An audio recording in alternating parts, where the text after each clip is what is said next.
मसीह में मेरे प्रियो सभी को जय मसीह की। पहला पत्रस 2 अध्याय उसकी 12 आयत इस प्रकार बताती है, अन्य जातियों में तुम्हारा चाल चलन भला हो। आमीन। मेरे अजीज़ों, आपको पता है हम किसी के भी द्वारा आशीष पा सकते हैं और किसी के भी द्वारा हम ठोकर खा सकते हैं, सिर्फ उसके चाल चलन के द्वारा।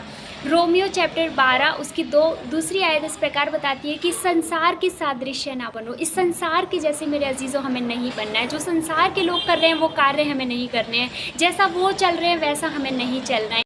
और मैं एक छोटी सी स्टोरी के थ्रू आपको ये बात समझाने की कोशिश करूँगी। एक बार एक पास्टर थे जो ट्रेन में सफ़र कर रहे थे और वो ट्रेन में जाके बैठे, उन्होंने अपना लगेज वगैरह साइड में रखा और बैठे ही थे कि दो भाई और उनकी मम्मी साथ में आई और वो उनको नहीं पता था कि वो पास्टर है और उनसे रिक्वेस्ट करने लगे कि क्या भाई आप ये वाली सीट क्या आप मेरी मम्मी को दे सकते हैं, क्योंकि उनकी सीट जो थी वो ऊपर में थी और उन्होंने बताया कि उनको चढ़ने में प्रॉब्लम होगी, तो प्लीज़ आप रिक्वेस्ट की उन्होंने कि आप ये वाली सीट उनको दे दीजिए और आप ऊपर चले जाइए।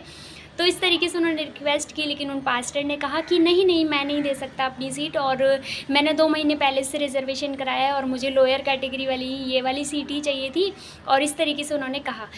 फिर क्या हुआ कि उनकी मजबूरी थी और वो माताजी जो उनके साथ थी वो ऊपर बैठ गए और कोई बात नहीं, इस तरीके से उनकी रात कटी। और जब नेक्स्ट डे मॉर्निंग जब वो अपनी डेस्टिनेशन के नज़दीक में ही थे और पास्टर अपने डेली रूटीन की तरह उठे और उन्होंने अपना मॉर्निंग डिवोशन शुरू किया, अपनी स्तुति आराधना परमेश्वर की महिमा करना स्टार्ट किया। और सडनली मेरे अजीज़ों उनके दिमाग में आया, क्यों ना मैं परमेश्वर का वचन इन लोगों को बताऊं। और उन्होंने उन भाई से कहा, क्या मेरे भाई आप प्रभु यीशु मसीह के बारे में जानते हैं? उन्होंने कहा हाँ हाँ, कल रात को ही तो मैं प्रभु यीशु मसीह के बारे में सुना था आपसे।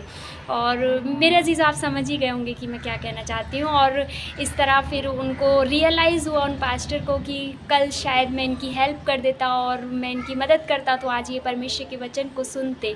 मेरे अजीज़ों, हमारे चाल चलन के द्वारा, हमारे व्यवहार के द्वारा परमेश्वर की महिमा की जाती है और हमारे ही चाल चलन के द्वारा परमेश्वर की निंदा का कारण कई बार हम बन जाते हैं। तो हमें परमेश्वर की निंदा का कारण नहीं, परमेश्वर की महिमा का कारण बनना है। अन्य जातियों में हमारा चाल चलन ऐसा हो कि हमारे परमेश्वर की महिमा की जाए। God bless you all. परमेश्वर आप सभी को आशीषित करे।